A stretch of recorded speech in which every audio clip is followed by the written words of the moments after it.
Hello friends, नमस्कार सभी को। नाम कमल किशोर है मेरा और आप सब लोगों को वेलकम है इस चैनल के ऊपर। फ्रेंड्स, आज हम बात करेंगे एमवे एप्सा आईटी के बारे में। और एमवे जो एप्सा आईटी है, इसके ऊपर बहुत सारी सरकारी संस्थानों ने बहुत सारे प्रशिक्षण किया है, बहुत सारे रिजल्ट भी उन्होंने देखे हैं और बहुत सारे इनको सर्टिफिकेट भी मिले हैं एप्सा आईटी को। तो सबके अंदर ये सही साबित हुआ है और खरा उतरा है। और ये कोई केमिकल नहीं है, कोई दवाई नहीं है, ये एक एब्जॉर्बेंट टेक्नोलॉजी से बनाया गया है और ये बायोडिग्रेडेबल है। इसके अंदर किसी प्रकार कोई हार्मफुल केमिकल इस्तेमाल नहीं किया गया है। हर किसान को कम लागत हो और ज़्यादा मुनाफा मिले, हर किसान की कोशिश यही रहती है और हमारी भी कोशिश ये रहती है कि हम ज़्यादा से ज़्यादा किसान भाइयों को ज़्यादा से ज़्यादा मुनाफा दिला पाएँ। और हम स्टार्ट करते हैं इस सेशन को। दोस्तों, हम बात करें एप्सा आईटी को इस्तेमाल की, तो सबसे पहले स्टेज के अंदर हम सिंचाई के अंदर इस्तेमाल करते हैं। जहां तक संभव हो आपको इस एप्सा आईटी को 1 एकड़ जमीन के अंदर इसकी लागत बताएं 160 ml एप्सा आईटी की लागत होती है और 100 लीटर पानी के अंदर इसका घोल बना लेना है। और जहां ये जुलाई मंथ की जो फसलें स्टार्ट होने वाली है, सारी बारिश के ऊपर डिपेंड रहती है। तो 160 ml एप्सा आईटी प्लस 100 लीटर पानी का घोल बना करके और उसमें फफूंदीनाशक दवाई भी उसके अंदर मिश्रण करवा दें, ताकि जो फफूंदीनाशक की जो समस्या है मिट्टी के अंदर वो भी खत्म हो जाएगी। और सीधा आपको खाली खेत के ऊपर स्प्रे करवा देना है बारिश के 12 घंटे पहले। तो दोस्तों, उससे होगा क्या, जैसे बारिश आएगी तो ये एप्सा आईटी एकदम रेडी रहेगा। ये 12 घंटे बाद में एक्टिव हो जाता है और इसके अंदर 80 प्रकार के क्रिया तत्व हैं जो पानी के संपर्क में आते हैं वो सक्रिय हो जाते हैं। और बारिश आने के बाद में ये मिट्टी को एकदम भुरभुरी कर देता है। तो 12 घंटे बाद में आप जो भी स्प्रे करते हो उसके 12 घंटे पहले स्प्रे कर देना है और फिर बाद में जहां तक संभव हो आपको स्प्रे करना है, क्योंकि बहुत सारे किसानों के पास ज़मीनें ज़्यादा होती है तो आपको उसका प्रोसेस अलग होता है, उसको मिट्टी के अंदर मिला के आप दे सकते हो। लेकिन जहां तक संभव हो आपको एप्सा आईटी का सीधा मिट्टी के ऊपर स्प्रे करवा देना है खाली खेत के ऊपर और उसके अंदर फफूंदीनाशक दवाई भी मिश्रण करवा दे, ताकि जो फफूंदीनाशक की जो समस्या है वो भी खत्म हो जाएगी। अब दोस्तों, उससे क्या होगा, आपके खेतों में जितनी बारिश होती है वो सारा पानी उसके अंदर अवशोषित हो जाएगा, जिससे क्या है लंबे समय तक खेतों के अंदर नमी बना के रखेगी और आपके खेतों की जो मिट्टी है वो भी एकदम ढीली रहेगी। ये हो गया हमारा प्रोसेस पहला। फर्स्ट प्रोसेस सिंचाई का होता है। सिंचाई में बहुत बढ़िया कारगर है ये। इसके अंदर 20% नॉन सरपेंटेंसर भी है जो कि पानी की सतही तनाव को तोड़कर दूर तक फैलाता है, उसको समान तरीके से सारे खेत के अंदर फैला देता है और वो पूरे खेत में ही अवशोषित करवाता है। तो ये तो हो गया पहला स्टेप।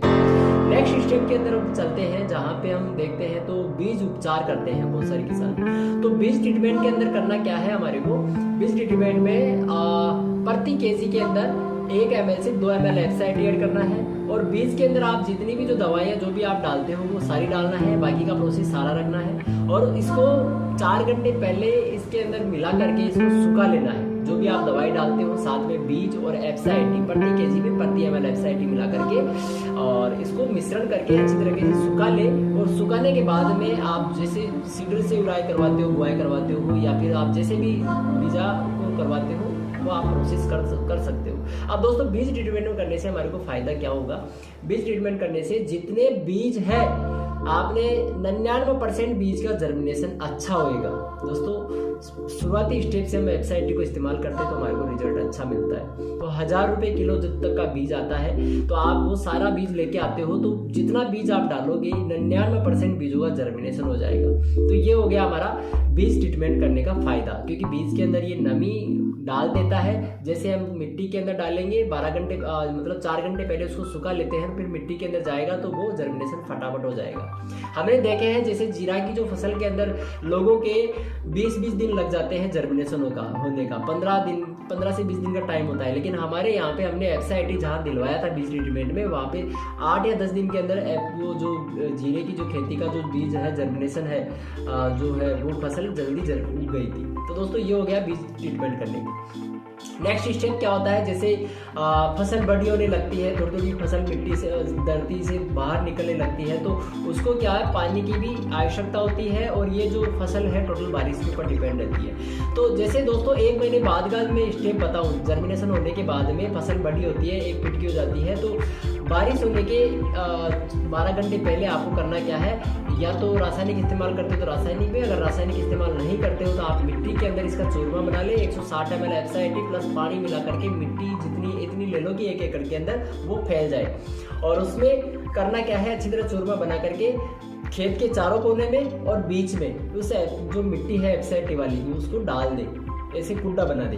तो जैसे ही दोस्तों 12 घंटे बाद में बारिश आएगी तो उसमें क्या है, वो सारा एफसाइटी उस पूरे खेत के अंदर फैल जाएगा और उससे होगा क्या, पूरी मिट्टी एकदम ढीली हो जाएगी और जितना बारिश का पानी है वो सारा खेत के अंदर अवशोषित हो जाएगा। और मिट्टी ढीली होती है तो फसल की जड़ें को फैलने का ज़्यादा मौका मिलता है और गहराई तक जाती है, जिससे पौधा अच्छा बनता है। और दोस्तों एफसाइटी जैसे ही मिट्टी के संपर्क में आता है सिंचाई करने के दौरान तो वो एकदम ढीला हो जाता है। उससे क्या है, ऑक्सीजन भी पास होती है मिट्टी के अंदर। दोस्तों जैसे ऑक्सीजन पास होती है तो हमारी मिट्टी के अंदर क्या होता है, खेतों की मिट्टी के अंदर सारी चीज़ें अवेलेबल होती है, जिंक पोटास सारी चीज़ें होती है। लेकिन हम जब जुताई करवाते हैं तो वो इतनी सी 4-4 इंच से ज़्यादा गहरी जुताई नहीं हो पाती है और वो मिट्टी टाइट रहती है, इसलिए जो है फसल भी कम होती है और पानी भी अंदर तक नहीं जाता है, इसलिए फसलें कमज़ोर रह जाती है। तो एमवे का जो एफसाइटी है टोटल ऑर्गेनिक है और बायोडिग्रेडेबल है, ये किसी प्रकार का कोई नुकसान नहीं पहुंचाता है। तो दोस्तों ये क्वांटिटी हमने बताई। अब नेक्स्ट हम चलते हैं, जैसे कीटनाशक के अंदर बहुत सारे लोग इस्तेमाल करते हैं, तो कीटनाशक में है ना 15 लीटर टैंक के अंदर आप जो भी कीटनाशक दवाई मिलाते हो उसमें 5 ml एफसाइटी डालना है, मात्र 5 ml। जहाँ हर 7 दिन में आप स्प्रे करते हो वहाँ पे आप 10 दिन के अंदर आप स्प्रे कर सकते हो, वहाँ पे एक स्प्रे की बचत हो जाएगी और 5 ml की लागत के अंदर इतना सारा फायदा आपको होने वाला है। और कीटनाशक नियंत्रण भी 100% श्योर है, वो आपको जो ज़्यादा आप मेहनत करते हो वो भी आपकी बच जाएगी। खरपतवार नाशक के अंदर आपको 20 ml डालना है 15 लीटर टैंक के अंदर। तो जो आप घास के अंदर जो भी दवाई डालते हो उस दवाई को भी अच्छी तरीके से काम करवाएगा। दोस्तों और भी फायदे करता है, जो आप टैंक के अंदर डाल के स्प्रे करते हो तो टैंक के अंदर जो नोजल है उसको जंग नहीं लगने देता है, वो भी एकदम सॉफ्ट चलने लग जाता है, नोजल साफ हो जाता है एफसाइटी से। साथ में जो आप फसल की जो सब्जियां जो तोड़ते हो मंडी के अंदर लेके जाने के लिए, तो एक दिन पहले तोड़ना पड़ता है और दूसरे दिन मंडी के अंदर लेके जाते हैं। तो आप एफसाइटी का अगर स्प्रे करते हो टूटी हुई सब्जी के ऊपर तो वो सब्जी दूसरे दिन तक एकदम फ्रेश सी रहती है, एकदम ताज़ा दिखती है। उससे क्या आपकी सब्जियों का भाव अच्छा लगेगा। अब दोस्तों बाजरे के अंदर, मक्का के अंदर, मूंगफली के अंदर, इन सारी फसलों के अंदर ये बहुत बढ़िया काम करता है और बहुत अच्छी ग्रोथ आती है। सपोज डेट अगर आप एक बीघा के अंदर आप 300 ml का खर्चा भी होता है एक बीघा के अंदर, मैं एक मोटा मोटा आंकड़ा ले रहा हूँ, और उसमें अगर आपको 2 बोरी भी एक्स्ट्रा भरती है मूंगफली की, तो दोस्तों मूंगफली का भाव है ना बहुत बढ़िया होता है। 50 रुपये किलो, 55-60 रुपये किलो मूंगफली बिकती है। तो ऐसे करके हम देखते हैं तो बहुत बढ़िया उसमें पोटेंशियल निकल के आता है। 2,500-3 हज़ार रुपये यानी 5-7 हज़ार रुपये का फायदा हो जाता है 300 रुपये के अंदर। तो दोस्तों एफसाइटी बहुत बढ़िया कारगर है, ये किसानों के लिए वरदान साबित हो चुका है। आज का सेशन हमारा रखने का यही प्लान था, आज की जो वीडियो बनाने का प्लान था कि हम जो जुलाई के अंदर जो फसलें आने वाली है उसके लिए पहले से हमारे को तैयारी करनी रहेगी, ताकि जो फर्स्ट में हमें शुरुआती दौर से अगर एफसाइटी सही तरीके से हम करते हैं तो आगे जाके हमारे को बहुत बढ़िया मुनाफा मिलता है। तो दोस्तों आज के लिए इतना ही, जल्द लौटते हैं एक वीडियो के साथ में। मैं मेरी वाणी को विराम देता हूँ। Thank you, wish all the best.